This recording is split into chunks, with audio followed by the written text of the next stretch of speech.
defensive responsibilities for a center are to make sure to force their man outside of the paint area, also to be there to plug up the inside on penetration and keep others from getting to the basket easily. It's also important that on the shot they make sure to make contact and put themselves in good rebounding position.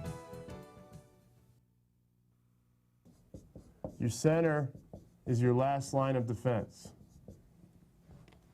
He's the intimidator. He clogs the middle up, and he's also typically your best shot blocker. You got a 5 back here on defense. Somebody drives down the lane. You take a 6'7" guy if you're a small school. Take a 6'11" guy if you're a big school with a wingspan that goes from here to the wall. Creates some problems. Creates a lot of problems. That's where the intimidation comes in, because you have to shoot over the person. Even if you have a center that can't get to the ball and block the shot, you know the center is there. They know they're there. Creates a problem for you. Now, typically you do not want your center to try to block his own opponent's shot. You understand what I mean by that? That is where you get in foul trouble. If you're going to block your opponent's shot, and we're going to work on this, most players want to turn baseline in the post. You always want to take the baseline away and create a wall. If a player is right-handed, you can test with your left hand. Stand up here, Star. Player is right-handed. If he goes to shoot with his right hand, go to shoot with your hands. And I can test here. Even if I'm 6'11", I can turn myself into 7'6" by contesting here instead of leaving my feet. Because players have to shoot off their shoulder pad or right above their head. You see that? Now, if I only contest with my right hand, can you get the shot off? Yes. Major problem with most post defenders is they contest with their right hand because they're right-handed. And most post offensive players shoot with their right hand because they're right-handed.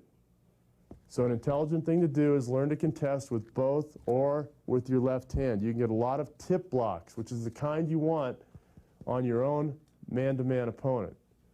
If you're a center, you definitely want to go after and contest anybody else that tries to get into this area. That's your territory. You protect it, and you defend it, and you let people know they're not coming in there for free. That's what you have to let them know. You set the tone early in the game, and then through the middle parts of the game, second, third quarter, or first part of the second half, and the last part of the first half, you have to be smart. Set the tone early. Maybe you waste a foul early, but intelligently going after somebody and laying them out, or trying to get the block and you end up picking up a foul. At least they know you're contesting it, because the rest of that time, they're thinking about you being there. Does that make sense? Let them know you're there. After that, just the fact they know you're there, if you even step over and put your arm up, they're thinking about it. And that's what you want to do, is you want to be in their head. A center should have good post defensive skills. Should keep the opposing post player, keep anybody off the blocks. You know where the blocks are? These are the blocks. The rest are hash marks. You want to keep people off of this area. You let people get into this area and you stay in the paint. Anytime you play post defense and you keep your feet in the paint, you're going to be in trouble, because you've let them go exactly to where they want to go and where they practice from. The rule of thumb for a post defender is if you can get your feet even partway out of the lane, that means the offensive player's 1, 2, 3 feet farther out than they normally practice from. You have just disrupted their rhythm, haven't you? That's what you need to do. That's why this is called war in the paint in here. This is where all the battles are won. Same scenario for a center. Hold your opponent, what? Under their average. This does not differ for any player at any position. Nobody gets a free ride on defense. And like the power forward, the center, even more so, has to be the leader on defense because the 5 guy somewhere in this area sees the entire court defensively. They have to talk. They have to direct traffic. They have to call out screens. They have to let the guards know what's coming. They're the ones that see the entire court from the defensive end.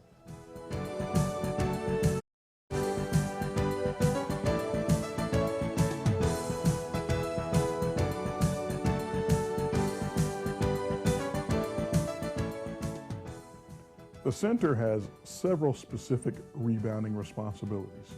First, he must challenge the shot if his person is taking the shot. Challenge that shot, and then immediately turn and block that person out, getting into a nice, good, powerful stance so that he can keep his man off the board. Second, he must aggressively go to the basket and grab the ball.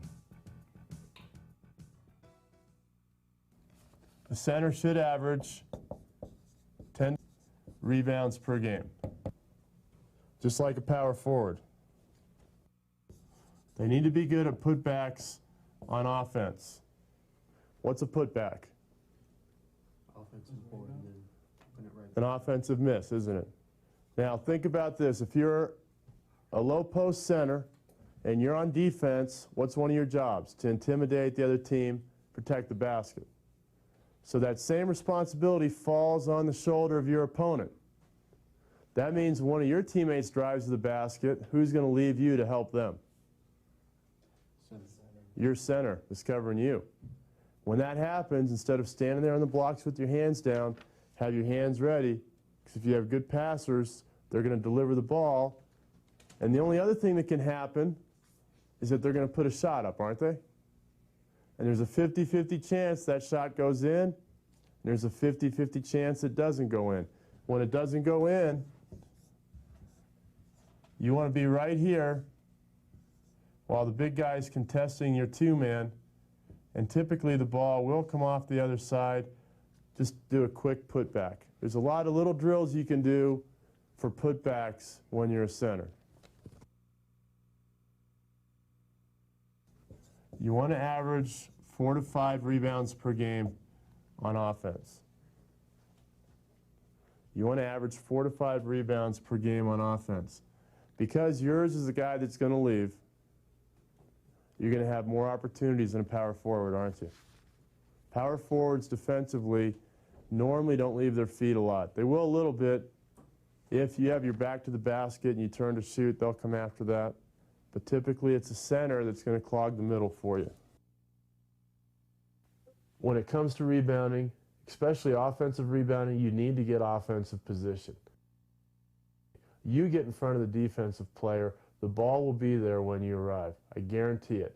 The greatest offensive players in the game always get offensive position. If you get position, you will get possession. That's the rule for offensive rebounding.